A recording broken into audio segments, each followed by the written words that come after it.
dessa gravação iniciada. Então, oficialmente agora, bom dia para todos os participantes, né? Agradeço a presença de todos.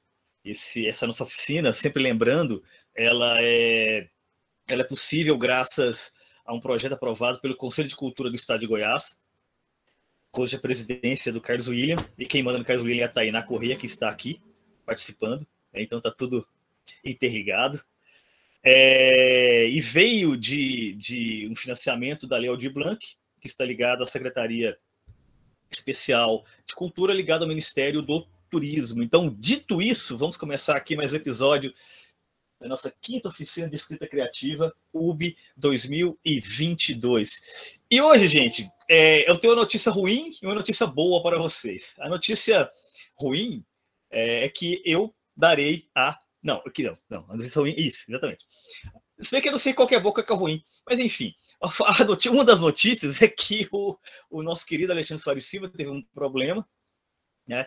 Ele não pôde realizar enfim, todo o planejamento, toda a pré-produção para essa oficina, então estou aqui substituindo. Então, é uma notícia ruim, porque o Alexandre Soares Silva, na minha opinião, quero deixar até registrado aqui, é um dos maiores escritores brasileiros em atividade, né? Mas, né, vou aqui tentar fazer o possível para minimizar essa falta, que com certeza será grande. E qual que é o nosso tema de hoje? Literatura e civilização. Centrada na seguinte perspectiva: o que torna a literatura realmente fundamental e importante é o fato de que ela cria imaginário. E é o imaginário que cria civilização. E é a civilização que cria o mundo. Eu vou aqui me focar na seguinte perspectiva. Eu estou disponibilizando aqui o slide,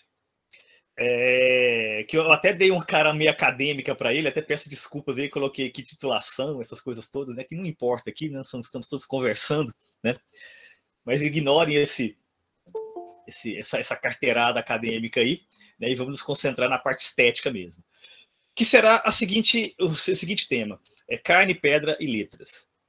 Por que isso? Vamos chegar lá. Olha só, vocês veem essa imagem aqui, que eu acho que ela é muito interessante para... o pessoal vai chegando aqui o tempo todo, então eu vou recebendo, tá? Para ilustrar o que nós queremos dizer. É uma torre de livros. Uma torre de livros. Que é a imagem mais simbólica, em vários sentidos. Pode ser pensado até, né, que vai até aparecer aqui na nossa fala daqui a alguns momentos, né, na ideia da Torre de Babel. Né? A ideia de alcançar o céu, né? Alcançar algum tipo de consciência superior a partir da estética. Né? Então, no caso aqui, isso é representado fisicamente, né, por uma torre de livros, que, no mínimo, seria uma imagem interessante. E eu tenho para vocês uma pergunta, porque nós falamos muito de literatura aqui, passamos meses e meses, mais alguns meses aí adiante, até setembro, né? Teremos muita coisa para discutir. Mas, afinal de contas, o que diabos é literatura? O que é literatura? Se alguém perguntasse para vocês o que é literatura, o que você responderia?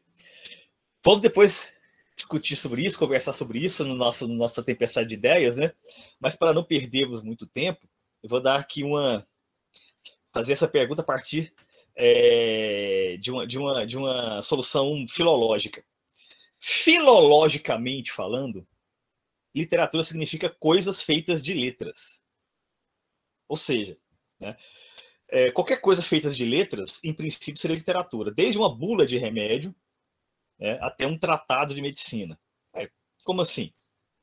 O exemplo que eu sempre dou, inclusive, está na abertura da oficina de escrita criativa, que está disponível no canal do YouTube da Revista Bula. Foi lançado quinta-feira agora.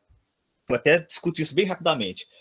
Mas é aquela coisa, se você vai ao médico e ele, enfim, obviamente ele vai tentar descobrir o que você tem, qual que é o seu problema, seus sintomas e tal, ele vai procurar o quê? No que ele chamaria ali de literatura médica. Literatura jurídica é a mesma coisa, né? Como que as letras jurídicas se organizam, quais são as leis prévias ali, como que o código jurídico está estabelecido, então literatura jurídica. Ao mesmo tempo, a coisa mais banal, né, como essa caneta aqui, por exemplo, caneca, aqui, por exemplo, né, que tem as letrinhas de um lado e o nosso querido Ernest Hemingway do outro, né? Isso aqui seria literatura também nesse sentido? De alguma maneira, sim, em um sentido extremamente amplo. Porém, a nossa perspectiva aqui não é necessariamente essa, não é essa perspectiva filológica, né, que pensa a literatura como esse ato humano de se comunicar e, mais importante, né, de registrar ideias, registrar memórias. Então, filologicamente, literatura é isso, né? Se é feito de letras, seria literatura. Porém, o nosso problema é o outro, né? Porque nós estamos pensando aqui na literatura que se pretende estética, tá? Que ela não tem um sentido, em princípio, prático. Um pouco aquela coisa, né? Que o filósofo Alan Finkielkraut discute naquele livro Derrota do Pensamento, em que ele fala que uma bota é mais importante do que Shakespeare. Sim, para quem precisa da bota obviamente. Um casaco é mais importante do que Shakespeare. Para quem está com frio, Agora, Shakespeare pode ajudar a construir uma civilização que vai fazer a bota e vai fazer o casaco. Então, são esses jogos de dimensões estéticas, dimensões sociais, dimensões históricas que nós estamos falando. Então, portanto, estamos falando aqui de literatura pensando na ideia de narrar. Narrar para quê? Para criar imaginário. A palavra-chave hoje é imaginário. Tá? Então, nesse sentido, literatura é contar histórias. Só contar histórias? Apenas contar histórias? Contar uma narrativa com começo, meio e fim?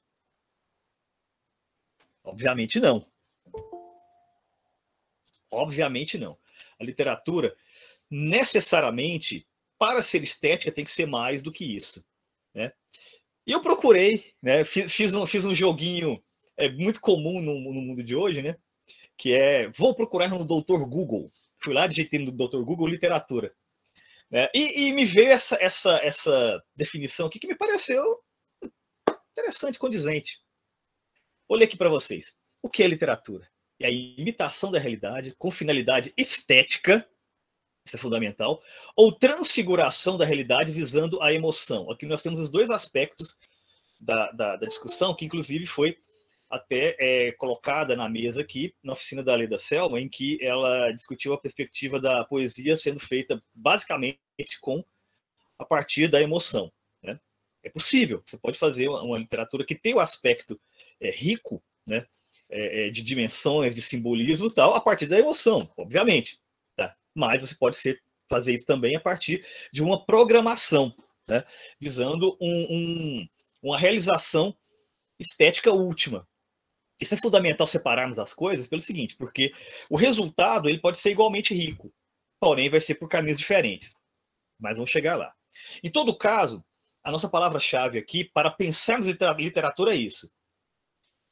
É o uso estético dessas letras, né, que podem construir qualquer coisa, em termos de narrativa, né, e que visa essa imitação da vida. Ou para divertir, ou para elevar. Ou para divertir, ou para elevar. Literatura, em princípio, seria isso. Certo? E olha só. A partir dessa perspectiva, eu quero levantar com vocês essas questões. Ponto número 1. Literatura, ela cria imaginação. Certo? A imaginação vai criar imaginário. O imaginário, ele é diferente de imaginação porque a imaginação é pessoal, enquanto o imaginário ele é coletivo. Tanto que se fala, né, em psicologia do inconsciente coletivo. Né? Dialoga com isso, não vamos entrar nessa discussão psicanalítica que é um pouco mais complexa. Tá? Que não é o nosso... Bom dia, Simone. Dando bom dia pro pessoal. Que não é o nosso objetivo agora. Certo? Mas, a partir dessa criação de imaginário que advém da literatura, e vamos ver alguns exemplos aqui, né, você vai criar modelos civilizacionais. Primeiro ponto.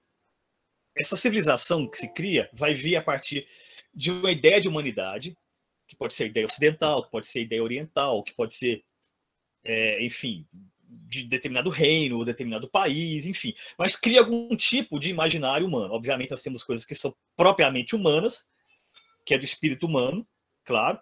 Porém, ao mesmo tempo, você vai ter particularidades, né, que vão ser, que vão surgir a partir de experiências humanas específicas, né? Que pode ser desde coletivas até individuais.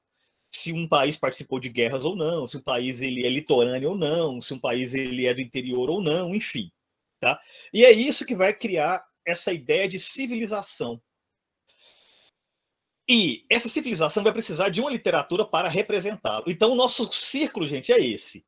Voltando aqui. O Diabílio está aqui conosco, amigos e confrades, maravilha. Olha só, literatura cria imaginação, a imaginação, o imaginário, Obrigado. né? Valeu. O imaginário vai criar humanidade e a humanidade vai criar civilização. O círculo é esse. Perfeito? Agora, eu quero fazer para vocês uma pergunta. Quando vocês eram crianças pequenas lá em Barbacena, ó, quem entendeu a piada vai entregar a idade aí, hein? Então, o que vocês gostavam, né? Quem eram os seus ídolos de infância? Né? Vou pensar numa situação mais contemporânea aqui, né? Eu coloquei algumas possibilidades aqui, né? Pode ser um cantor, uma cantora, pode ser um ator ou atriz, pode ser um youtuber, tal, pode ser um modelo masculino ou feminino, tudo mais, tá? Pode ser uma apresentadora, apresentador, tudo mais. Comum, né? Porque geralmente é o que nós temos mais contato. Nós temos esse quase que onipresente nessas figuras midiáticas, né? Porém, tem um problema, que é o seguinte: nada disso cria imaginário. Por mais que o ator seja genial, pode ser o Marlon Brando. O personagem dele vai criar imaginário. Não, ele não vai criar imaginário. A não ser que ele se torne, né, um ícone cultural. Que no caso do Marlon Brando talvez seja possível. Agora, talvez o protagonista da Malhação da temporada passada aí já é outra discussão. Tá? Um cantor como Frank Sinatra pode ser. Né? O Elvis, né? Inclusive vai ser lançado um filme sobre o Elvis, né? Do Baz Luhrmann. Então, ele pode criar imaginário. Mas, né, isso é uma coisa que tem muito mais a ver com a sociedade no qual ele atua do que com a sua atuação como artista individualmente. Porque, voltando aqui, em princípio, todas essas atividades aqui são atividades comerciais que exploram a questão estética. Então, elas não criam imaginário necessariamente. Podem criar idolatria, pode criar fãs e por aí vai. Olha aqui, a Simone está falando aqui olha só, vou partir do que a Simone falou para o meu próximo tópico. Gente, se quiser comentando aqui, fique à vontade, que eu vou puxando vocês para a conversa, tá? O que a Simone comentou aqui é muito interessante, que dialoga exatamente com o que eu vou falar. Vou ler aqui. Simone Ataíde. Gostava do filme Caçadores da Arca Perdida, Harrison Ford era meu ídolo, Maria Bethânia e Milton Nascimento na música. No sentido de que eles se tornaram figuras icônicas, é possível, né? Agora, a Maria Bethânia e o Milton Nascimento como figuras humanas, né? Aí já é uma outra coisa, que nós podemos discutir depois. Mas olha só, o exemplo que a Simone Ataíde deu do Indiana Jones, no primeiro filme da série, da saga tetralogia, agora vai sair quinto, né? Que eu não estou botando muita fé, mas enfim, vamos ver, né? Parte do seguinte elemento, olha só, heróis ou personagens, vamos chamar de heróis aqui para poder dialogar com o mundo clássico, grego, clássico, tal, que é a nossa raiz cultural, tá? Mas pensando literariamente, são personagens. Eles precisam criar narrativa a partir de arcos que os fazem crescer, que os fazem evoluir, certo? Ou seja, olha só, heróis com arco narrativo criam imaginário. Figuras humanas, elas têm carreiras. Figuras humanas, elas têm trajetórias, né? Elas não têm necessariamente um arco narrativo. Por quê? Porque a vida é mais complexa do que a arte. Porém, a arte é o que cria imaginário. Como diria o Woody Allen, né? A vida não imita a arte, a vida imita um programa ruim de televisão. E olha só o que explica isso, gente. Esse daqui é o grande Gilbert Chesterton, filósofo extraordinário. Né? E ele tem essa frase que, para mim, ela é definidora do que nós estamos falando. Vejam só. Contos de fada não dizem às crianças que dragões existem. Crianças já sabem que dragões existem. Contos de fadas dizem às crianças que dragões podem ser mortos. O que nós temos aqui? O que nós temos aqui é a ideia de que o imaginário de uma criança, mesmo quando ela se torna adulta, tal, ele é posto pelo elemento social. Então, quer dizer, a criança já sabe que o dragão existe, porque tá no ar, tá? Agora, aquela narrativa que ela que ela lê, que ela escuta, que ela vê na televisão, que ela encontra no YouTube, não pode ser sobre o dragão. Porque se for só sobre o dragão, vai ser a mesma coisa daqueles documentários infinitos que passam na Discovery Channel, né? Que fica lá um leão andando para lá e para cá. Aí depois passa uma gazela, o leão vai lá caçar a gazela. Vai lá, tal. Estamos aqui falando de uma cena altamente violenta, mas que fica banal e monótona, né? Exatamente porque está tentando registrar a vida. Se fizesse a mesma coisa com o dragão, não teria graça nenhuma. Ah, é um dragão, tal. É mais ou menos o que acontece com o Jurassic Park, a série, né? O grande lance do filme, né? É um livro, né, originalmente, do Crichton, né? Mas tornou-se um filme, uma franquia, foi longe demais, aliás. É a ideia de que os dragões, eles foram naturalizados. Perdão, os dinossauros foram naturalizados. No primeiro filme, é uma coisa inusitada. E depois se torna algo cada vez mais comum até que entra no imaginário social e se torna, de fato, atrações de parque, que é o que acontece no primeiro dessa trilogia nova. Né? Ou seja, as pessoas vão lá para ver o dinossauro como vão hoje para ver um tigre, um leão, um macaco, uma cobra no jardim zoológico. Ou seja, não importa se o dragão existe ou não. O que importa é que ele pode ser morto pelo herói. Isso é a narrativa, isso é o arco dramático, a construção dramática, é isso que vai criar imaginário e é isso que vai criar civilização. Certo? E para falar um pouquinho, né, de exemplos disso, eu acho que o Indiana Jones, da Simone Ataíde, é um excelente exemplo. Né? Inclusive, eu tenho até um episódio curioso com o Indiana Jones, que quando eu comecei a fazer o curso de História, lá em meados da década de 80, né, na UFG, no primeiro dia de aula, eu pergunto por que resolveram fazer, entrar para a faculdade de História e tudo mais, tal. E todo mundo deu aquelas respostas standard, né?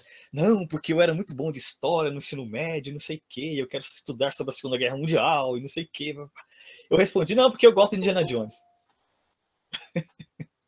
É claro que Indiana Jones é arqueólogo, né? Mas é o que nós tínhamos mais próximo ali, né? Do que seria a arqueologia. Obviamente, né? Isso tem a ver com a formação, né? De imaginário, né? É claro que eu fiz isso também com um aspecto irônico e tudo.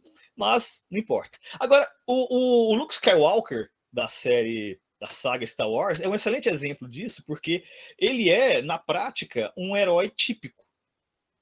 Ele é o herói daquele arco do herói, né, do Campbell, que eu vou falar dele daqui a pouquinho.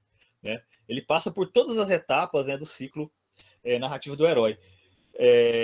Tem a vida comum, descobre a sua natureza mágica, tal, vai passar por todas as agruras, né, das provações, e aí vai chegar, né, ali no ápice, né, da sua força, da sua capacidade, e a partir disso vai vencer ou ser derrotado pelo obstáculo. Os heróis muitas vezes são derrotados. Né? Às vezes a derrota faz parte da narrativa. É o caso, por exemplo, do Gilgamesh, que vamos falar dele daqui a pouquinho também. Outra figura que era muito importante no meu imaginário infantil era o Mad Max, feito pelo Mel Gibson, que hoje em dia foi cancelado. Né? Mas isso é outra discussão. Exatamente porque dialogava muito com o mundo do qual nós vivíamos. Né? Assim, quem tem um pouquinho mais aqui de 30 anos, né, deve se lembrar, 30 não, 30 é pouco, 40, né? Vai se lembrar que a década de 80 era uma década em que nós estávamos sob ameaça de fim do mundo o tempo todo. Né? Vocês acham que hoje em dia é isso, gente? Naquela época era muito pior, porque naquela época era guerra nuclear, esse tipo de coisa, né? Crise da gasolina e tudo mais e tal. Então, nós estávamos cada vez mais a um passo, né, do apocalipse, né? E o Mad Max meio que representava isso. Então, ajudou também a criar esse imaginário, sobretudo o segundo filme. Tá? Uma outra figura importante, né, que também percorreu ali o ciclo do herói é o Conan McLeod, né, do Highlander. Né? Que todo mundo conhece a história aqui, né? É uma figura bem conhecida da cultura pop. Era um escocês, terras altas, né? Daí Highlander, né, que se descobre imortal e tem que saber lidar com isso, né? E, enfim, aí tem toda uma série de desdobramentos, né? Que vai desde o fato de que ele não consegue ter relacionamentos porque as pessoas morrem, né? E tem que aprender a lidar com isso e refazer a sua identidade de tempos em tempos, ou seja, criar memórias novas. E não a sua memória particular, porque a memória particular dele é a de ser um ser imortal, mas uma memória que seja convincente para a comunidade para que a comunidade não descubra. Então, de tempos em tempos, ele tem que ser alguém novo. E eu achei isso fascinante na época. E tudo isso, gente, dialoga com esse livro aqui, que é muito famoso, muito conhecido. Acho que em algum momento todo mundo enfim, teve contato com ele e tal, que é um trabalho do Joseph Campbell, né, que se chama O Herói de Mil Faces. Tem uma série de desdobramentos, tem um documentário, tem vários livros, né, tem livros específicos em que ele analisa culturas específicas, mas esse aqui é o livro-chave, tá? Ele parte do princípio de que todas as civilizações, todas, europeias, africanas, asiáticas, da Oceania e tal, todas elas partem de princípios fundamentais. Obrigado, Nádia. Nádia fez um comentário simpático aqui. Todas essas comunidades, essas civilizações, esses grupos humanos, têm princípios que são mais ou menos similares, né, e que vão se modificando pouco de civilização para civilização,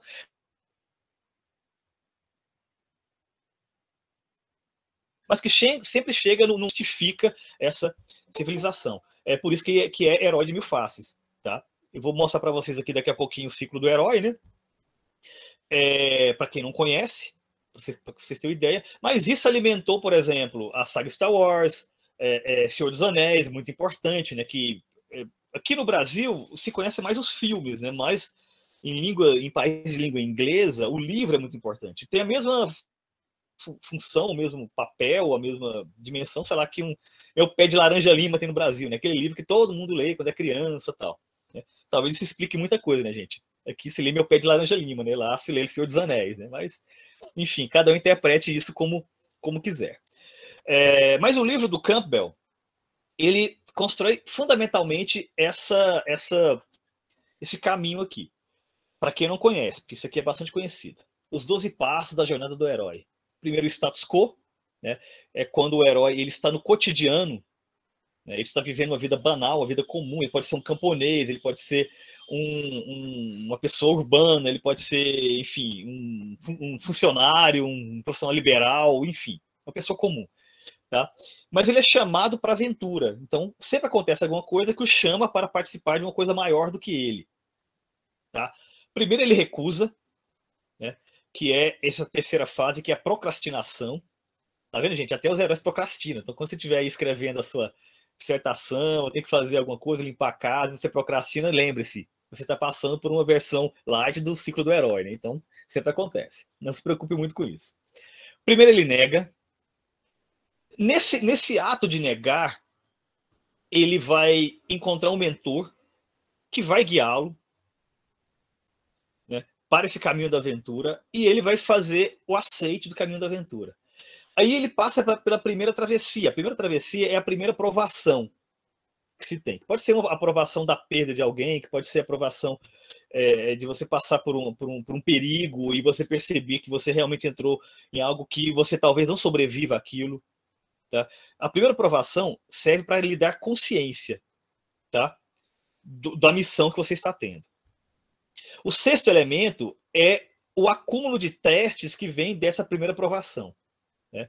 Da primeira travessia. Você atravessa, né? Que pode ser uma floresta. É muito comum nos ciclos antigos que seja uma floresta mágica, alguma coisa assim. Pode ser uma ponte. No mundo moderno, tem muitas narrativas que colocam uma parte da história como se fosse um road movie, né? Que as pessoas atravessam um país de carro, de cavalo, ou de ônibus, que seja, mas tem que ter essa travessia que se mostra perigosa de alguma maneira. E ao longo da travessia, depois que se passa a primeira fase dela, tem os testes. Ali você encontra os inimigos e os aliados, que eles vão aparecer ao longo da narrativa, que vai levar para você para uma outra travessia, só que ela é muito mais perigosa do que a anterior. Ao final dela, que é o elemento 7, ao final dela você vai ter a aprovação suprema. Se fosse num jogo de videogame, que aliás é uma cultura que eu não conheço muito, devo dizer aqui, eu jogava um pouquinho de Street Fighter, mas só isso. Ao final dessa aprovação, dessa outra travessia, que é o sétimo elemento, você vai chegar na aprovação suprema, em que você encontra o chefão do jogo. E é claro, né? Você vai ter diversas possibilidades de caminhos. Você pode vencê-lo, você pode ser derrotado, mas honrosamente, né? Você pode morrer, mas essa morte simbolizar alguma coisa. Podemos depois falar de exemplos, mas o mais comum é que o herói vença, né? E aí ele vai ter a recompensa, né? E vai se recuperar, porque obviamente ele tem que ter o aspecto humano para gerar reconhecimento e até empatia mesmo com o personagem, tá? Então ele tem que se ferir. O herói que não se fere, ele não é empático, tá? Então, recompensa e recuperação. Depois que você se recupera, você volta para casa. É o caminho, geralmente é o epílogo da narrativa, né? E quando você retorna, você pode ressuscitar, que pode ser uma ressurreição, vamos dizer, real, talvez pensando na figura crística como exemplo desse ciclo do herói, ou pode ser uma ressurreição simbólica, pensando no Gilgamesh, por exemplo. Ele era um rei ruim, mau, quando ele saiu do seu reino, e voltou como um rei bom, um rei sábio. É um tipo de ressurreição, né? E ele retorna com alguma coisa, que pode ser a sabedoria, que é o 12º elemento, que pode ser a sabedoria, pode ser informação, pode ser essa nova forma de ver o mundo, né? Pode ser a sua própria figura modificada, tá? Então, o ciclo do herói basicamente é isso, tá? Isso é o que o Campbell discutiu nesse livro, para quem não sabe. E se encaixa em quase todas as narrativas. Star Wars, Senhor dos Anéis, Homero, e até mesmo nas narrativas crísticas, com algumas observações, obviamente, que devem ser pensadas, tá? Agora, pensar, por quê? Só o ciclo do herói? Que coisa mais restritiva. Calma, que tem também o ciclo da heroína, jornada da heroína. A jornada da heroína, ela é um repensar dessas teses do Campbell. Inclusive, vou fazer um vídeo explicando direitinho isso aí em algum momento, dando exemplo e tudo mais. Tem vários, né? Desde Alien, né, até o mesmo a Sarah Connor do Exterminador do Futuro, é muito isso. Mas o que é a jornada da heroína? Ajudando a pensar também nesses elementos civilizacionais e que criam o imaginário. O tópico 1 é a questão da separação do feminino. Eu vou depois explicar isso direito em outro momento, né?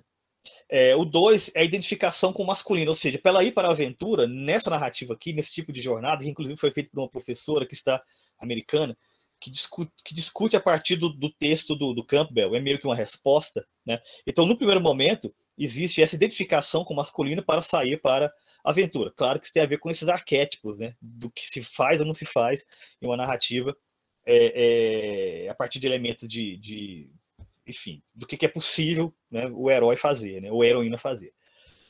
A união com os aliados, né, que você vai encontrar seu grupo tal.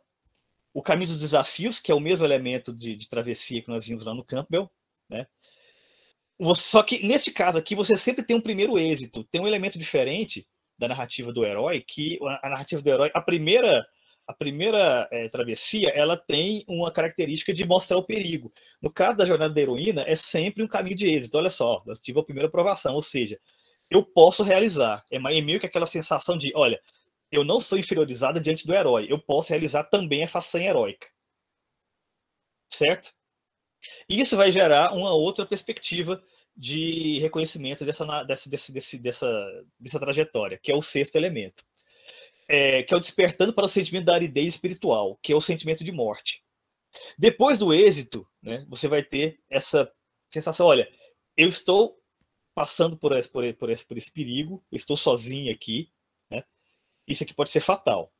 Ou seja, reparem essa diferença, você ter o êxito do êxito vai ter a sensação de perigo, que vai te levar para o 8º elemento. O 7º, perdão, que é a iniciação, ou descenso à deusa. Que aqui é uma reaproximação do feminino a partir da ideia de diversas culturas tal, da possibilidade da presença feminina ser muito ligada à questão da importância que tem a fertilidade. Pensando em fertilidade, não apenas a ideia materna mais comum e tudo mais, tal, mas uma fertilidade simbólica. Né? Muitas das heroínas têm um sentido de ser férteis para o grupo em que está servindo, Muitas heroínas bíblicas têm esse caráter, a Ruth, por exemplo, tal, que realiza ali uma atividade que nenhum homem poderia fazer. Em Shakespeare tem muito isso, as heroínas de Shakespeare têm muito essa ideia dessa presença fértil, né, que vai ter um aspecto acolhedor para a comunidade. A Beatriz comentando aqui, regra geral, as aretes do heróis vão sendo representadas aos poucos durante as provações. Eu não entendi bem a pergunta, Beatriz. Se puder fazer de outra forma. Enquanto isso, eu estava perguntando se, no caso, né, que o herói ele tem essas aretés, né, que são as características dele, né, que ele tem umas características que o fazem herói, né? Aí eu estava perguntando, apresenta-se geralmente, então, durante essas provações na narrativa ou apresentam já no início? Entendi. Como é que é a regra geral? Não, entendi. Olha só, sua pergunta leva a outra coisa muito interessante. Alguém que sabe o que é Mary Sue? O arquétipo da Mary Sue? Alguém que saberia? Que explica bem o que a Beatriz perguntou. Não, a Mary Sue é o seguinte. Todo mundo aqui conhece aquela série Star Trek, né? Do Spock, do Kirk, que é uma de ficção científica, né? Enfim, é uma série de ficção científica. Jornada nas Estrelas, né? Para quem não ligou o nome à pessoa. Mas é o seguinte, Jornada nas Estrelas tinha a série que passava na televisão e começou há um certo tempo depois ter um quadrinho, né? Um quadrinho que era feito por fãs e que depois foi oficializado e tudo mais. Nesse quadrinho tinha uma personagem chamada Mary Sue. E ela tinha uma característica seguinte, ela era melhor que todo mundo. Melhor que todo mundo, assim. Só que não tinha explicação. Porque, por exemplo, o Kirk, que é o protagonista, ele é um herói falho, né? Porque ele é um militar que é indisciplinado. O Spock é também um herói falho, porque ele é alguém que busca a razão o tempo todo, só que ele está sempre flertando com a emoção. Então isso desequilibra. A Mary Sue não tinha desequilíbrio nenhum. Ela era perfeita. E qual que era o problema? O problema é que ela não passava por uma jornada de aprendizado, que a jornada da heroína possibilita. Primeiro, ela tem que se afastar do feminino e se tornar masculina para poder passar pela primeira aventura e ter o primeiro êxito. A Mary Sue não tinha isso. Ela passava pela primeira aventura sem nenhum problema. Vou dar para vocês um exemplo. Quem é que viu O Despertar da Força? Esse filme recente de Star Wars, que é outro Star, né? Outra estrela aí. A personagem Rey, que ela é muito simpática, porque a atriz é muito simpática, tudo, carismática, uma moça bonita e tal. Só que ela pilota melhor do que o Han Solo, ela luta com sabre de luz sem nunca ter treinado, ela usa a força sem ter sido ensinada. Então o que acontece? Ninguém se conecta com ela porque ela não teve uma provação, ela não teve uma jornada. Né? Então, para que você se conecte com o personagem, você tem que passar por provações, porque é como a nossa vida. Se tudo vem fácil demais, não existe valor, não existe ganho. Então, eu acho que isso responde, Beatriz, eu tenho impressão. Então, a heroína ela tem que passar por esses problemas, né, se tornando próximo do masculino para alcançar algum êxito. É isso, mais ou menos? Ele teria que passar aos poucos para esse herói ter a legitimação, porque, né, a areté ou areté, né, vai mostrando aos poucos, então, né, no caso, para a gente poder legitimar, né, que é essa virtude por excelência do herói que os gregos pedem, né? Exatamente. Exatamente. Porque se o herói ele é perfeito desde o começo, ele não vai gerar a sensação de evolução. Que aí tem outra discussão, que é aquela coisa que não vou eu vou falar isso na oficina de setembro, que é a coisa do personagem quadrado e do personagem plano. Mas é mais ou menos nesse sentido de fato. Né? Você tem que passar pelas provações a partir de algumas características e colocar essas características em prova. Porque se não é provado, não tem valor. Eu acho que é isso, né? Só mais uma pergunta, já que você puxou esse gancho aí, porque assim, eu só ouvi falar em personagens planos e redondos, quadrados não, assim, dá para dar uma adiantada? Não. O plano é o quadrado, é a mesma coisa, porque depende da tradução do livro. Mas a mesma coisa. Mas depois vamos discutir isso em setembro, quando falarmos sobre torto arado. Não percam. Bom, gente, vai voltando aqui. Bom, então depois dessa iniciação do descenso da deusa, né, que é essa volta, esse começo do retorno ao feminino, vão ter a necessidade emergente de se reconectar com o feminino, ou seja, a sensação de olha, eu preciso voltar a ser feminino, ter as características femininas. Aí sanando a separação de mãe e filha, que você pode reparar que essas heroínas sempre têm algum drama ligado a isso, né? Tanto a Sarah Connor quanto a Ripley do Alien, a própria Mulher Maravilha também, que nos filmes, na minha opinião, não é muito bem representado, mas está presente ali de alguma maneira nos quadrinhos muito bem, sobretudo na fase do Jorge Pérez, que a Tainá leu, né? Eu passei para ela algum tempo atrás. Bom, aí desce um ponto, né? Sanando o masculino ferido. Né? Ou seja, você não tem necessariamente que se desvencilhar desse elemento masculino, porque ele vai, né, de alguma maneira, equilibrar a personagem, mas, né, ele não pode ser nem dominante, né, e nem estar ferido, né? Ele não pode estar colocado de uma maneira que deturpe a personalidade dessa heroína. E, finalmente, né, essa integração do masculino e do feminino que vai criar o personagem completo. A Cris Resplande aqui está comentando, aprovação do herói humaniza e assim nos identificamos de algum modo. Exatamente, é o que eu falava. E o Baiano aqui comentando, eu gostava do Mazarop. O Mazarop, ele é um personagem bem interessante, uma figura bem interessante, que nós até podemos discutir em outro momento, Baiano, porque ele é mais ou menos como Chaplin, né? Os filmes não são tão bons, porém a figura estética na tela é tão grandiosa, né, tão espetacular, tão genial, que torna a obra muito boa. O Mazarop fez algumas adaptações de clássicos em que se aparece muito, né? Esse ciclo que nós falamos aqui, sobretudo aquele filme dele sobre o Pedro Malas Artes, que é uma figura do folclore, né? Que ele recupera e coloca ali. Que teve uma adaptação recente também, né? Que é mais fiel, né? A do Mazarop é um pouco mais próxima, né, da persona cinematográfica dele do caipira e tal. Gente, quem quiser comentar, fica à vontade, tá? Gente, olha só. Agora, indo aqui para o meu exemplo base que eu quero falar, que é deste livro aqui, que é o Carne e Pedra, do Richard Sennett. Para quem não conhece, o Richard Sennett, ele é um grande teórico, e neste livro aqui em particular, ele fala sobre como que o corpo ele foi identificado com a pedra, com a construção, né, ao longo da história humana. Então, ele faz... o livro é excelente, o Eduardo conhece aqui, uma obra-prima. Ele faz o seguinte caminho, ele percorre aqueles elementos bem tradicionais, né, do história antiga, medieval, moderna e contemporânea. Por conta do tempo, eu não vou me alongar muito, que eu já gastei aqui meus quase 40 minutos já. Vou até passar mais rápido agora. Porque era só a introdução aqui, até esse momento. Mas na história, no mundo antigo, né, ele identifica uma relação entre a carne e a pedra que seja idealizada. E aí nós temos, por exemplo, o mundo grego.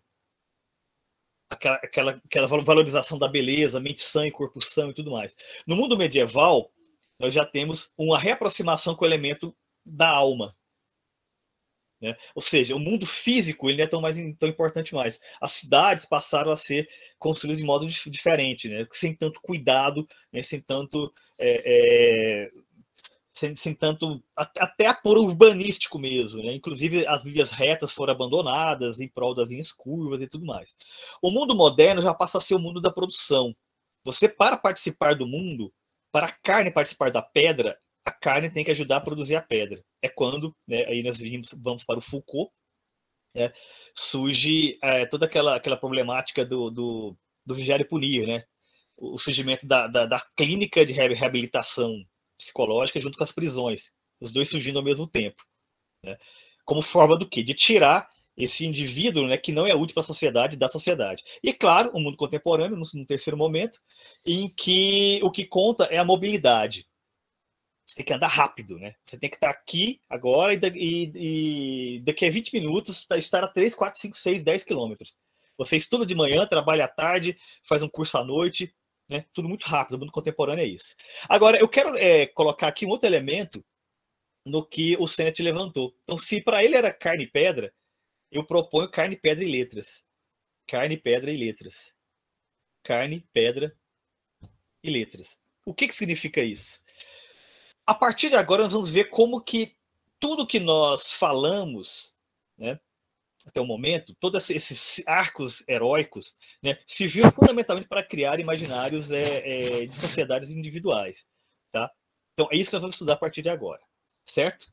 Só que para isso nós temos que ter uma noção de como que essas narrativas foram entrando no nosso imaginário, que nós vamos chegar até o mundo contemporâneo. E Humberto Eco tem um livro muito legal sobre isso, que é esse daqui, que eu recomendo muito, chama-se A Memória Vegetal.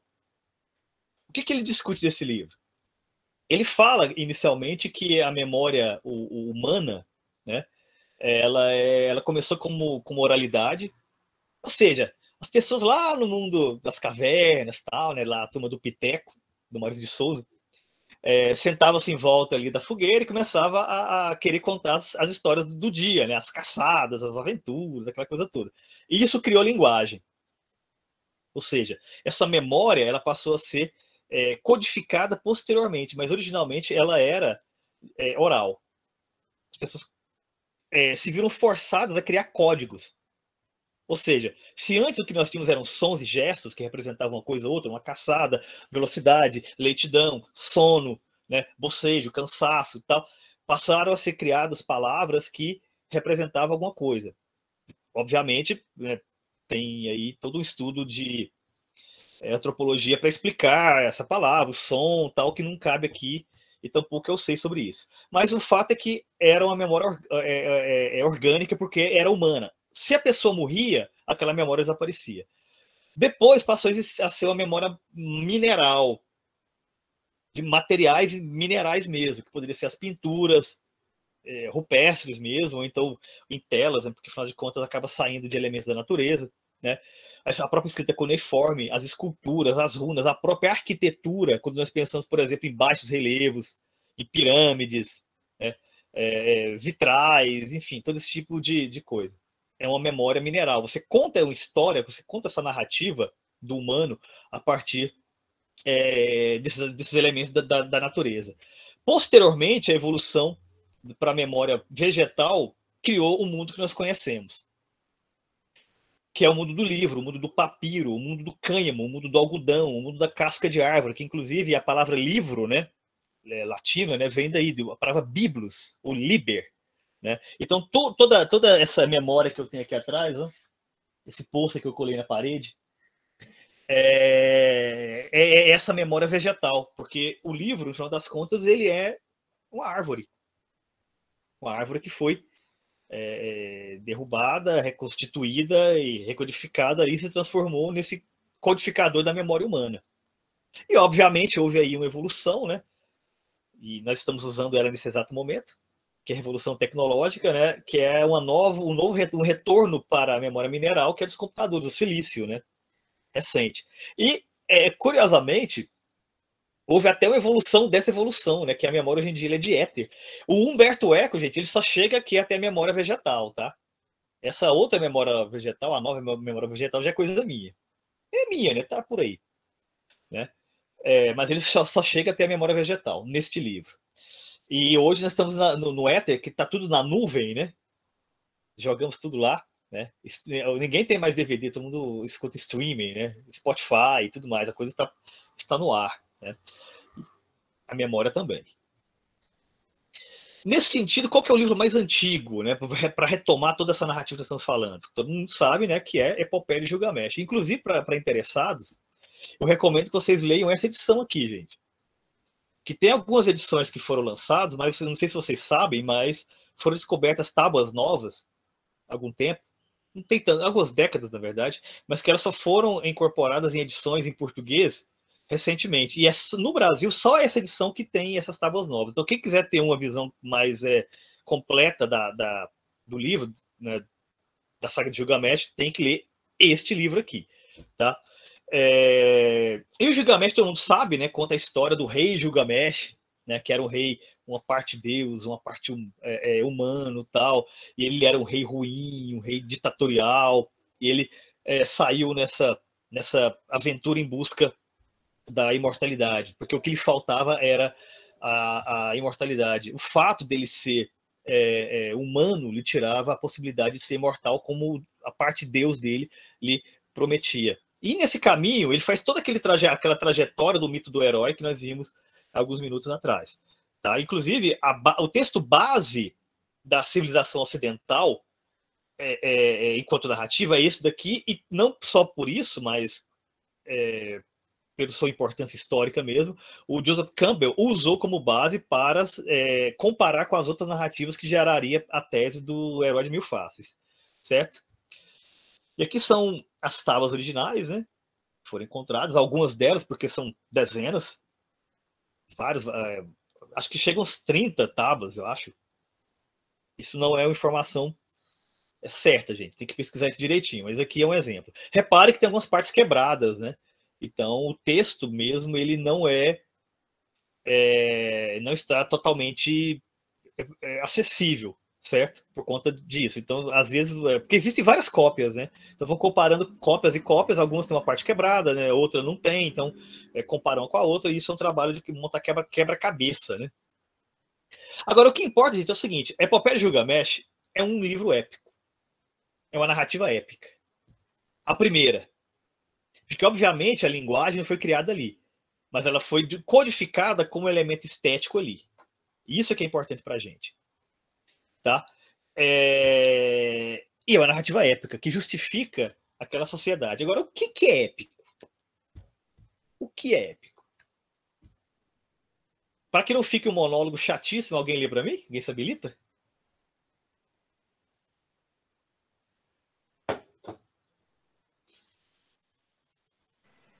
Ninguém? Eduardo, você que está aí, então. O que é épico? Vou ler, Ademir. Leia, Nádia. Por favor. Épico é uma palavra que classifica uma ação heróica que pode ser baseada em fatos apurados ou inventados. Do latim épicos, épico é usado também para adjetivar um feito memorável, extraordinário, uma proeza, algo muito forte e intenso. Beleza, gente, olha só. Muito obrigado, Nádia. Vou te pedir outras vezes, então, tá bom? Já que você se dispôs. Em alguns outros momentos. Gente, olha só, então. Podemos definir o épico como essa grande aventura que um herói, né, que representa a sociedade, passa para justificar aquela sociedade. Isso parece bem estranho, né? Não é só uma aventura. Por que tem esse peso todo para essa aventura épica? Pelo seguinte, olha só. A memória da tradição como defesa de uma civilização. É isso que o épico representa. Tá?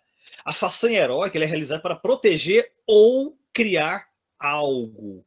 Vamos ver alguns exemplos disso aqui. Certo? Olha só, quando nós vimos isso, todo mundo lembra, né, lá do ensino fundamental, ensino médio, né, o famoso zigurate, né? Mesopotâmico, tal, né? Primeira civilização. Olha só, isso aqui nós temos uma planta baixa do zigurate. Reparem que as formas são todas em linhas retas. Isso aqui é um aspecto muito importante. Eu até discuto muito isso com meus alunos lá do curso de arquitetura. Tem alguns deles aqui, agradeço a presença. Mas por que isso era importante naquele momento? Que, inclusive, está exemplificado aqui, ó, no Gilgamesh. Tem a descrição ali dos muros da cidade, né? E a ideia da linha reta é fundamental. Por quê? Porque nós estamos aqui no começo da civilização humana. A civilização é, sobretudo, um desafio à natureza, gente. Coloque qualquer um de vocês aqui no meio da mata, no meio da Amazônia, largados e pelados. Todo mundo vai morrer em uma semana. Não, uma semana, 3 dias. Um dia. Sei lá, dependendo da pessoa. Se for, tem aquele episódio dos Simpsons, né, em que a Marge abandonou o Homer, né, em 3 horas ele ficou na sarjeta, né? Jogado ali. Vai ser mais ou menos por aí. Mas porque o desafio da civilização sempre foi exatamente como domar a natureza. E domar a natureza em diversos sentidos. E o Gilgamesh representa um pouco isso. A linha reta era fundamental nesse sentido. Exatamente por isso que o adversário inicial do Gilgamesh é o Enkidu, que é o homem-animal.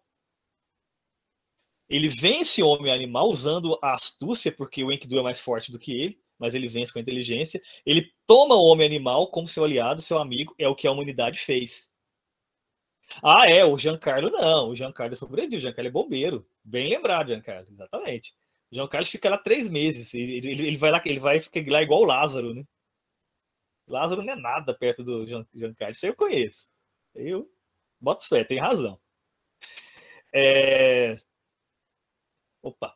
Então, um outro exemplo disso é a própria Torá.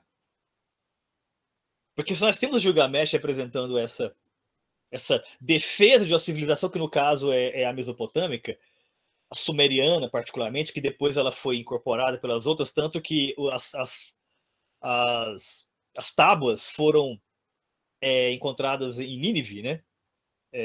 Na Síria. Então, nós tínhamos essa defesa da civilização pelo épico do Gilgamesh. A Torá, se vocês pararem para pensar, gente, é um livro épico. Pense, por exemplo, na trajetória de Moisés. Não é à toa, por exemplo, que o Superman, o Super-Homem, né, ele foi inspirado originalmente em Moisés, criado por 2 judeus, porque é uma história épica, né? Tem um menino perdido no começo, encontrado, ele se torna adulto, ele mata uma pessoa, ele foge para o deserto, ele encontra uma família, ele volta, ele se torna um herói e tal, faz a travessia. É uma grande aventura. Não é por acaso que um dos grandes épicos do cinema, e já pensando na coisa mídia moderna, é exatamente os 10 Mandamentos com o Charlton Heston, né? Então, essa história que ao mesmo tempo é religiosa e narrativa judaica, ela tem esse aspecto épico muito forte, sobretudo a saga de Davi, né? Salomão já é o rei sábio, né? Já tem outra configuração, mas também tem elementos, certo? Não é à toa que o judeu é chamado do povo do livro, porque é um povo desterrado, né? É um povo que está sempre sendo expulsos e indo para cá, indo para lá, tal. Essa configuração de Israel é uma coisa muito recente, né? Então eles têm que levar o que podem, né? E o que eles podem levar muitas vezes é apenas o conhecimento e a capacidade comercial, né? Então, o seu épico, né, o máximo, não é à toa que é um livro de migração, né? Moisés é isso. Já para pensar? A história de Moisés é um road movie. Ele vai de um lugar para o outro. José e seus irmãos também, mesma coisa. Jesus está sempre peregrinando, aí já indo para uma leitura, a sua missão, né? Está sempre peregrinando, indo de um lado para o outro, da Palestina, da Judéia e tal. Mas a representação máxima disso é exatamente a Torre de Babel, aqui em uma representação renascentista, né? A tela é bem mais recente, mas a ideia fundamental está aqui. Qual que era o desafio desse povo judeu? Qual que é o desafio épico do povo judeu? Olha, nós queremos sabedoria. Nós queremos saber, nós queremos conhecer. Muito dos mitos judaicos vão nisso. Por exemplo, a fruta do bem e do mal lá do Adão e Eva. É isso. A Torre de Babel representada aqui. É isso. O próprio mito do Golem. É isso. É o ser humano desafiando o divino para alcançar um status, um elemento de conhecimento dos elementos profundos da natureza. Ou seja, os códigos que a criação, que Deus, no caso, já teria colocado no mundo. A Torre de Babel é isso. E qual que é o problema? Não é possível, não é acessível ao humano. Então vamos criar a confusão de línguas, né, para que esse projeto se desfaça. Uma outra narrativa épica. Essa aqui é a épica por definição, né, que é a homérica. Ilíada e Odisseia. Isso daqui, gente, existe para justificar isso. E é claro que podemos entrar aqui, ou poderíamos, se o tempo permitisse, em meandros ali da história grega, o próprio fato de que quando Homero escreve, ele se refere a um mundo muito antigo, né, um mundo inclusive que não era o da cidade-estado ainda, né, era o de reinos, né, que tinha a sua monarquia e tudo mais, não era a cidade democrática que teria no período clássico, posterior a ele, né, mas, de modo geral, a própria sacralização, não no sentido religioso, mas no sentido de exemplo moral, exemplo de conduta, tal, que inclusive Aristóteles bate muito nisso, os personagens homéricos como exemplos de humano, né, como arquétipos humanos, isso tudo serve para representar o que a civilização grega queria ser. Por isso, o Parthenon, ele só pode existir porque antes existiu Homero. Gente, vocês estão percebendo, gente? Quando nós pensamos, então, no épico, nós estamos pensando em narrativas que justificam e que traduzem o que um povo pensa. E reparem uma coisa, até então em livros que não são assinados. Não sabemos quem é o autor de Gilgamesh. Não sabemos quem é o autor da Torá, dos textos hebraicos. Dizem que é Deus, né? Podemos acreditar, ou não. Pode ter sido decodificado de alguma maneira. Não vamos entrar nesse mérito aqui. Mesmo Homero, que tem até o nome, né? Mas as pesquisas mais avançadas, mais recentes, apontam que, na verdade, era um grupo de pessoas. Não dá para saber ao certo. Porém, o próximo tópico aqui já é um autor que foi contratado para criar uma narrativa épica para uma civilização. Que, no caso aqui, a Eneida de Virgílio. Quem já leu sabe que a Eneida conta a história de Enéas. Sim, pode fazer a piada no chat, gente. Meu nome é...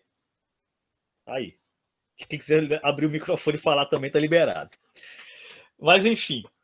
A história da Eneida conta a história de Enéas, um herói da Guerra de Troia, que foge da Guerra de Troia, né, vai para a Península Itálica e ali ele envolve-se em várias narrativas, tal, em várias aventuras, até que ele participa da criação de Alba Longa, que se tornará, a partir de seus descendentes, né, Rômulo e Remo, Roma. Não é à toa que Roma quis ser a nova Troia, quis ser como um projeto político do Otávio Augusto, primeiro imperador, o príncipes, né, romano. Então, o que Otávio Augusto fez? Olha, nós precisamos criar um poema épico, né, que justifique esse projeto político que eu estou construindo. Então, quem é o melhor poeta que nós temos em Roma? Indicaram para ele Virgílio. O que ele fez, então? Ele encomendou essa narrativa, que inclusive Virgílio, diz a lenda que se arrependeu, ele pediu para que o livro fosse queimado no leito de morte e tal. Não foi atendido, obviamente, felizmente, porque é uma obra extraordinária, né? Mas, em algum momento ali da narrativa, o próprio Otávio Augusto aparece como personagem, porque em um certo momento o Enéas ele vai encontrar com o oráculo ali e tal, e tem visões de futuro tal, então ele vai ter um vislumbre da história romana, né, até chegar no momento que interessa ali para o projeto político, né, que é o presente de Roma. Quer algo mais justificador do que isso, gente? Porque olha só, se nós temos o Vitrúvio surgindo em Roma no mesmo período, no período de Augusto, isso significa pura e simplesmente que nós temos aqui um projeto gigantesco de justificação de uma civilização de maneira consciente, porque até então era inconsciente, agora é consciente, é como projeto político. Tá? Isso aqui não surgiu por acaso. E não surgiu por acaso no mesmo período de Vitrúvio. Né? Vocês lembram lá do homem vitruviano, né? Ou seja, a questão das proporções, a ideia de ser tudo perfeito e tudo mais. Porque isto daqui e isto daqui justificam isso daqui. Que é o Anfiteatro Flávio, também conhecido e mais conhecido como Coliseu. O Coliseu só existe na medida em que toda essa civilização se construiu a partir dessa narrativa épica, a partir desse imaginário, né, que tornou possível o trabalho humano erguer esse prédio. Que, obviamente, hoje em dia são ruínas, mas ruínas belíssimas. Quando você pensa em um projeto épico de construção de narrativa que justifica a civilização como algo consciente, você vai pensar necessariamente no que vem depois. E o que vem depois é exatamente isso daqui,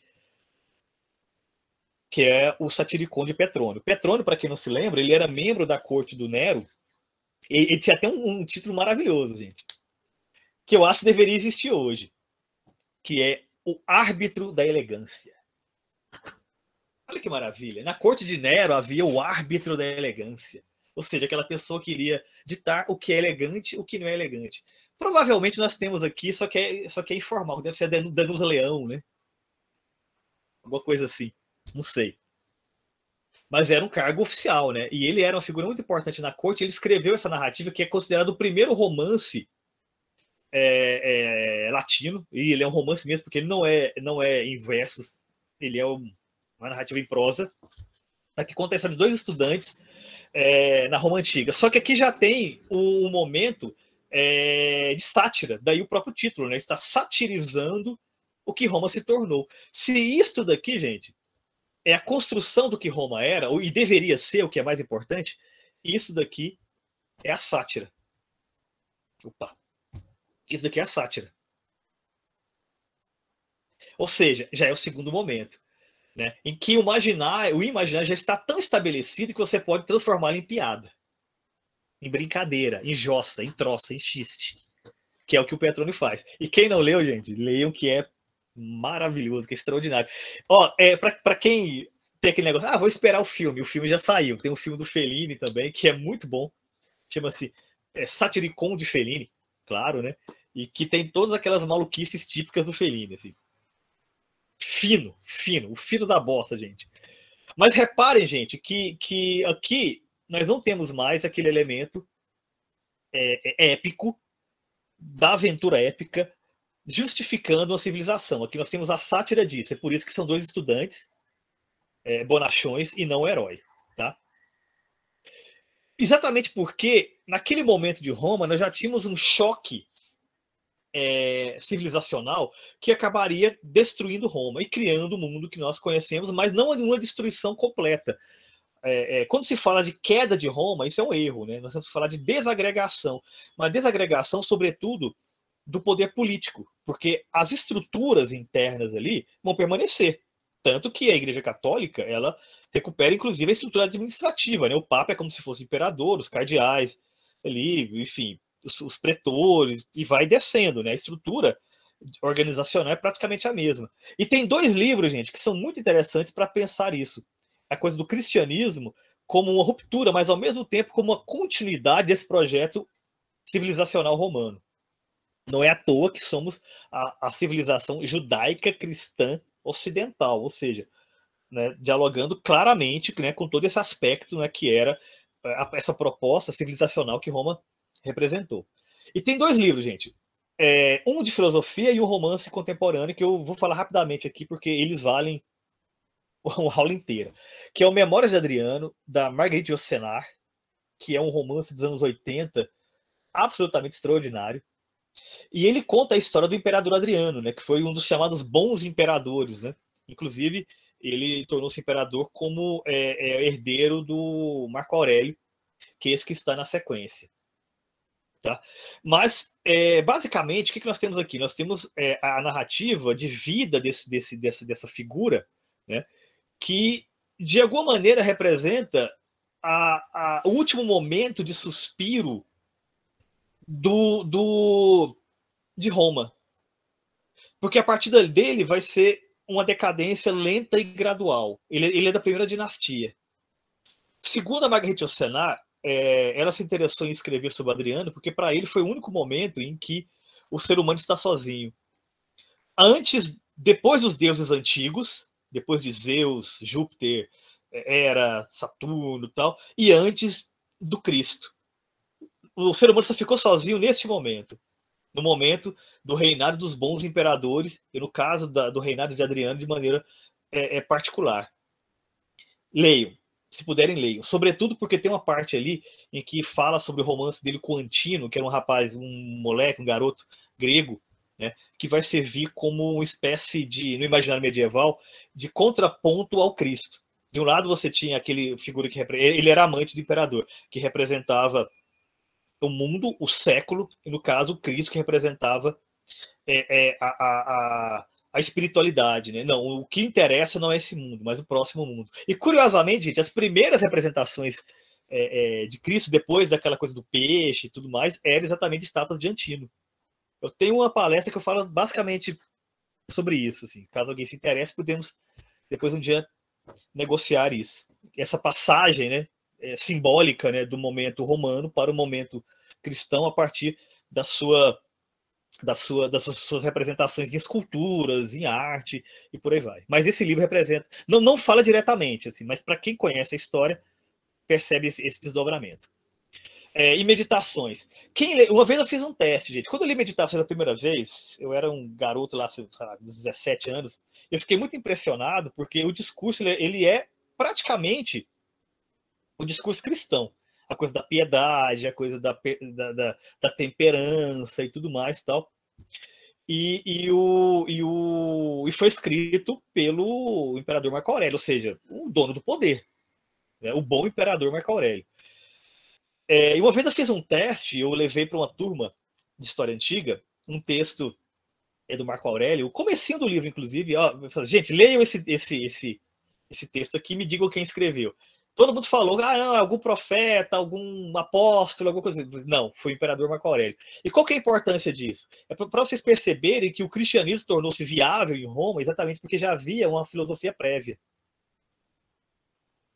Que é essa filosofia estoica proposta pelo Marco Aurélio. Então, por isso que nós temos aqui uma ruptura, de alguma maneira, mas ao mesmo tempo uma continuidade, que vai levar ao quê? Que vai levar todo o imaginário medieval. E aqui eu quero que a minha querida Nádia leia de novo, porque isso aqui é maravilhoso. Gente, para quem não conhece, isso aqui vai quebrar preconceitos. A pessoa pensa assim, não, quando chegou o cristianismo na Idade Média, acabou com a cultura antiga, ninguém falava mais nada e tudo mais, não, é só o elemento cristão e é Inquisição para cá, é cruzada para lá. Não é tão simples assim. Tanto é assim que havia no imaginário medieval muito fortemente, e qualquer pessoa que frequenta, foi em muitas catedrais medievais, Tainá, sabe que é muito comum você encontrar essas figuras aqui. Que figuras são essas? Lê pra gente, Nádia, por gentileza? E tem um cachorro uivando aqui do lado, vamos ver se eu consigo. Não tem problema não, estamos ouvindo você bem. Tá bom. Os 9 da fama da Europa medieval. 2 heróis gregos, Heitor de Troia e Alexandre o Grande, um líder romano. Júlio César, 3 guerreiros bíblicos, Josué, Davi e Judas Macabeu. 2 franceses, Carlos Magno e Godofredo de Bulhões. Portanto, 4 personagens de historicidade comprovada. 3 advindos de uma milenar tradição religiosa oriental e apenas um totalmente literário. O nono personagem, Arthur, transita entre a primeira e a terceira vertente. Ótimo, muito obrigado, Nádia. Gente, o que é isso daqui, gente? São as figuras que representavam o hall da fama, por isso que é chamado dos 9 da fama. Vocês vão encontrar em algumas traduções as 9 celebridades. Inclusive, inicialmente eu achei como 9 celebridades, mas é mais comum vocês encontrarem com os 9 da fama da Europa medieval, que eram os grandes mitos que eram difundidos nesse período. E repare o seguinte, são muito diferentes entre si. Você tem personagem de Homero, Heitor de Troia, Alexandre o Grande, grande imperador. Você tem, sei lá, Júlio César, ditador. Você tem Godofredo de Bulhões, que era o líder da primeira cruzada. Você tem Carlos Magno, né, o fundador da primeira nação cristã da Europa, a França. O próprio rei Arthur. Né? Quer dizer, reparem que o imaginário é múltiplo, né? Por quê? Porque o cristianismo ocidental, ele é a junção de diversas narrativas épicas e é a junção delas que criou o nosso imaginário. Então, esses 9 da fama que representam, de alguma maneira, a maneira como o Ocidente pensa. E veja, tem elementos orientais, tem elementos mágicos, tem elementos religiosos. Então, é algo que é misturado naturalmente. Por isso que o nosso imaginário, ao mesmo tempo que temos a racionalidade advinda ali do iluminismo, da própria experiência renascentista e tal, mas é também ao mesmo tempo muito mística. Até hoje. Repare só, no mundo de hoje que é muito tecnológico, né? Tem gente que acredita lá em, sei lá, em pirâmidezinha de cristal, enfim, amuleto, aquelas fitinhas lá do Senhor do Bonfim. E por isso, porque o imaginário ele é muito místico, né? E é natural.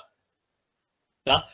E dentro desse sistema, o que nós temos? Nós temos agora uma universalização da crença. Porque olha só, gente, em cada cidade no mundo antigo você tinha os seus deuses próprios, né? Então, cidade X tinha o deus tal, cidade Y, deus tal, que protegia aquela cidade. Havia ali essa consciência, digamos assim, religiosa a partir de uma entidade reconhecível como quase que um membro da comunidade.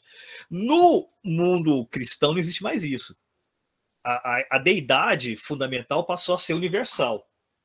Tá? Então, por isso que cada país, cada reino, né, passou a ter um sentido épico que ao mesmo tempo dialoga com o geral, mas tem que ser necessariamente particular também, para se separar. E temos alguns exemplos aqui. Canção de Rolando. Canção de Rolando é o texto base de fundação da França.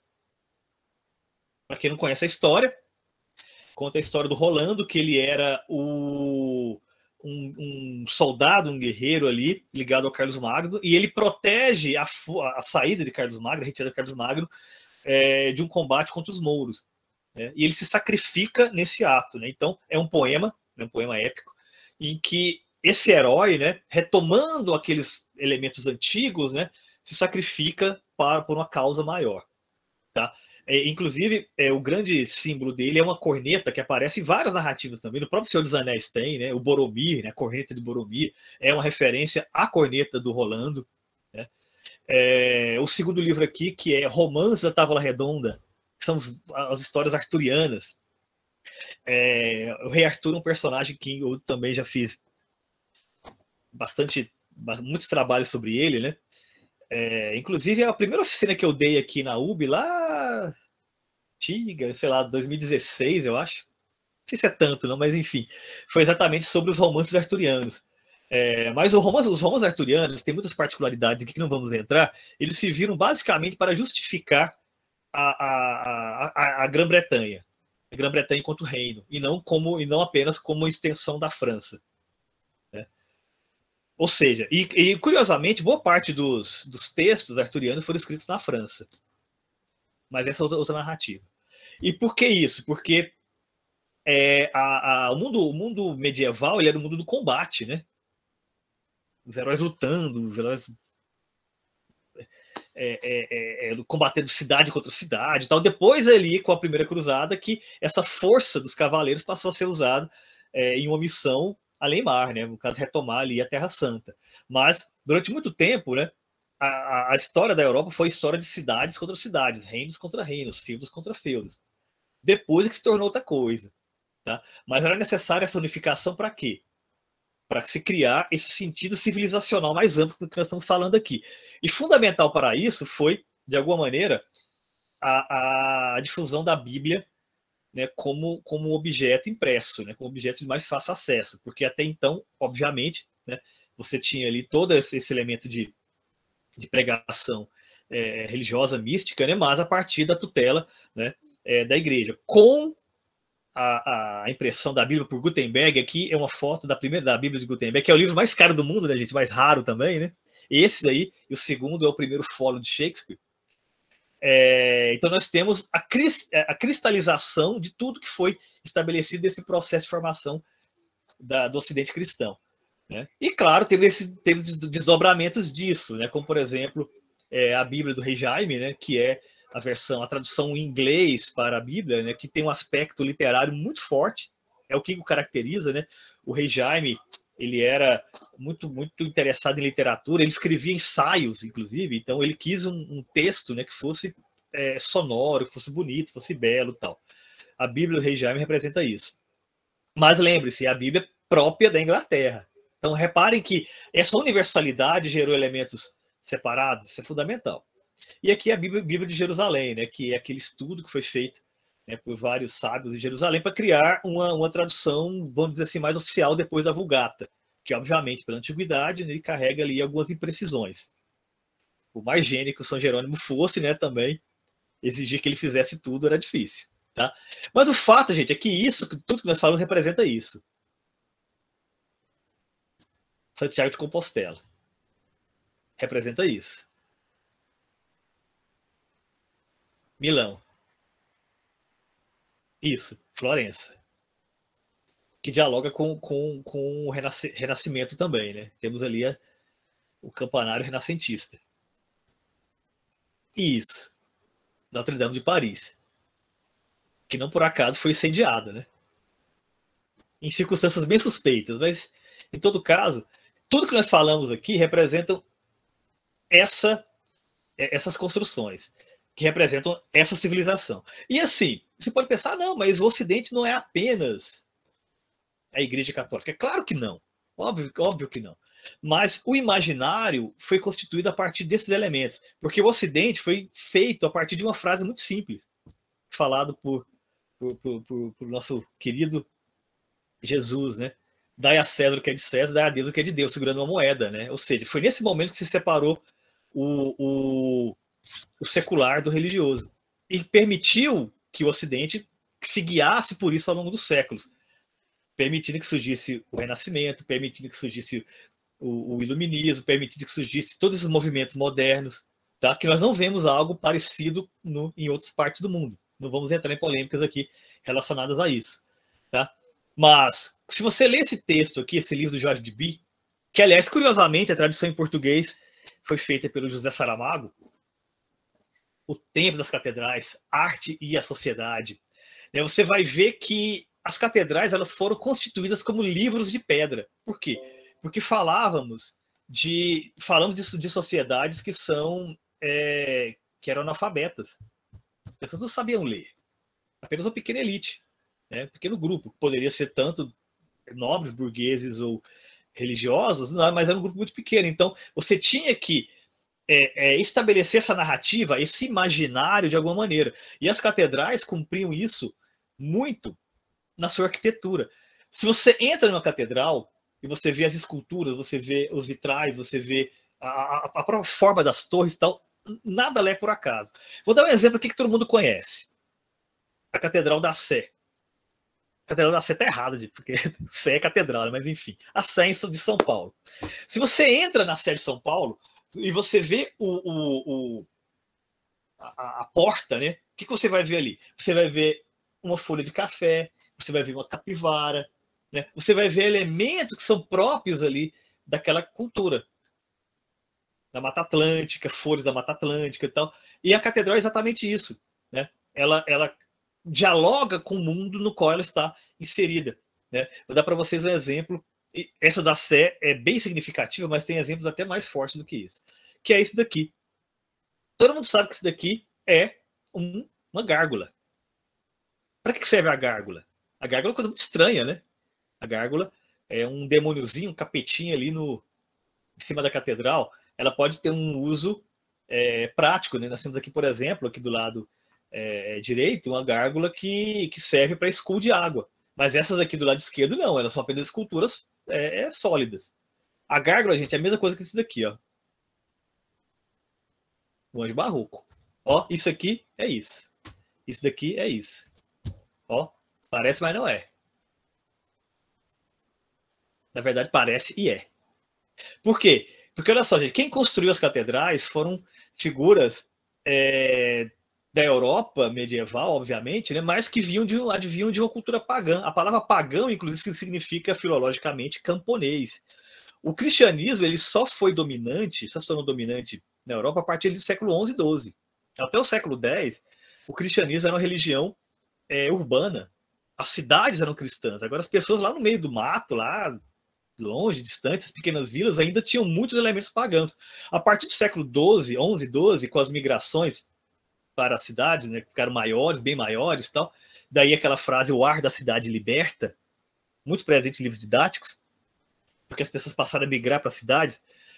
O que nós tivemos? Nós tivemos uma mistura dessa cultura cristã, que já era muito forte no ambiente urbano, de coisas que já pareciam ter sido esquecidos, mas não havia sido esquecido, porque as pessoas, os camponeses, começaram a ir para a cidade para trabalhar, para viver, para fazer sua vida e tal. E muitos trabalharam nas catedrais e levaram isso para a sua experiência nesses trabalhos.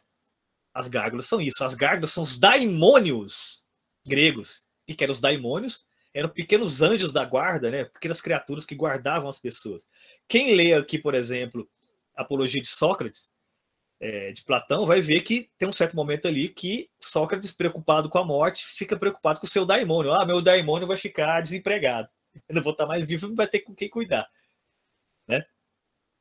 Isso é uma coisa interessante. O que aconteceu, então? No Barroco, essas imagens aqui passaram a ser tidas como, enfim, inusitadas, foram adaptadas para uma coisa mais comum. A ideia é do anjo, mas com o mesmo sentido. A ideia de guardar. Né? E a gárgula passou a ser presente em algumas catedrais feitas posteriormente, mas muito mais como um diálogo com a tradição. Mas aquele simbolismo que tinha antes não existia mais. Tá? Porque tudo foi recodificado a partir de elementos estéticos. E a Divina Comédia é o maior exemplo disso. A Divina Comédia, para mim, é a maior prova de que você consegue passar 5 horas falando de alguma coisa sem saber nada daquilo. Eu sou prova disso, inclusive, nesse momento. Porque, olha só, você tá numa festa, né? Então você chega lá e fala assim, oi, gatinha, não sei o quê. Já leu a Divina Comédia? Sim, eu li. A primeira parte se passa no inferno. Lá é tenebroso. Tal. A segunda parte é no purgatório. Tá todo mundo lá sofrendo, mas vão ser purificados. A terceira aí não, aí é no paraíso, tudo muito bonito e tal. Todo mundo sabe disso. Né? Você pode passar horas e horas falando disso. Né? Porém, o que é a Divina Comédia, na verdade? É a cosmogonia popular cristã traduzida por um grande artista, por um grande poeta, que no caso é Dante Alighieri. O que o Bairro está falando aqui, que é outro grande poeta? Hoje é uma inversão disso, as cidades maiores são menos religiosas do que o interior. Não, claro, isso aí, exato. Mas isso aí é a experiência da modernidade, né, Baiano? A modernidade mudou tudo, né? Depois do iluminismo, toda essa ordem inverteu-se. Né? Podemos discutir isso depois, com toda certeza. Estamos falando aqui do início, né? Mas a cosmogonia cristã foi criada como fato estético em várias obras, e a mais importante dela acaba sendo a Divina Comédia. Tá? Só que tudo muda, gente, quando é lançado este livro aqui. Ó. Que livro é esse? Essa é a capa da primeira edição. É o engenhoso fidalgo Dom Quixote de la Mancha. Do maravilhoso, do genial Cervantes. E por que esse livro é importante? O Milan Kundera, que é um autor que eu tenho profundo respeito, inclusive meu primeiro vídeo na TV Bula foi uma reflexão sobre se ele merece ou não merece o Prêmio Nobel. Muita gente acha que não, porque acha que ele é apenas um best-seller. Assim, eu acho que não. Eu acho que ele é realmente um autor extraordinário. Ele tem esse livro aqui em que ele reflete sobre... Aliás, assistam esse vídeo, quem tiver interesse, gente. É o meu primeiro lá na TV Bula. Ele pensa sobre a arte do romance e ele tem uma proposta muito interessante, que ele diz que talvez isso até responda o que o Baiano levantou aqui, que é o seguinte: com Dom Quixote não existe mais o elemento mágico divino na narrativa. Isso foi superado. Porque aqui, gente, é o nascimento do romance como nós conhecemos. O primeiro grande romance, embora tenha existido romances anteriores, como o próprio Satiricon, mas o primeiro grande romance que simboliza o início do romance como gênero é o Dom Quixote. Porque ele já parte de uma premissa de que o mundo tornou-se burguês. Quando eu falo burguês, é urbano. E quando eu falo urbano, é secularizado. Não existe mais o elemento místico, embora esteja presente ali nas construções, nas catedrais, aquela coisa toda. Mas cada vez mais o elemento urbano, que se torna cada vez mais dominante, ele é mais e mais secular. O elemento divino está ali, mas ele é quase sempre como um símbolo, né? Então, os deuses não aparecem mais, né? Embora as pessoas orem, embora as pessoas tenham fé, mas não existe mais as aparições, as provas, tal. A não ser aquela coisa, né, que alguém vê uma mancha na janela e fala, uma aparição de Nossa Senhora, tal, e chama o Padre Quevedo para lá investigar. Tirando essas coisas, tô falando, né? A presença de Deus de um jeito mais forte. Então, neste livro, o Kundera discute isso, né? A ideia é que o Dom Quixote é apresentando um homem nobre e um mundo burguês, porque o mundo se aburguesou, ou seja, o mundo se tornou secular. Ele quer ter uma vivência antiga, ele quer ser um cavaleiro medieval, que é a época em que havia o mágico, que havia o maravilhoso, que havia o místico, que havia o santo grau. Havia tudo aquilo que não é mais acessível a ele. Só que ele leu muito. Ele conhece muito. E ele quer ser aquilo. O que ele faz, então? Ele se traveste de cavaleiro medieval, chama o Sancho Panza para acompanhá-lo como seu escudeiro, mas aí já é o ridículo. Só que não é uma sátira. Isso é uma coisa importante. Porque não estamos falando de satiricon. O que nós estamos falando é o quê? É uma reflexão sobre um mundo que não existe mais. E o nascimento de um outro. Isso é Don Quixote. Por isso que vocês não devem confundir o cavaleiro com o cavalheiro. O que é o cavalheiro? O cavalheiro é uma pessoa educada, polida, gentil e tudo mais. Ou seja, o homem cunhado para o período em que não existe mais guerras. Não existe mais o inimigo a ser batido. Porque a civilização que ele construiu venceu. O Ocidente venceu. Eu acho que atualmente ele anda perdendo, mas isso é outra discussão.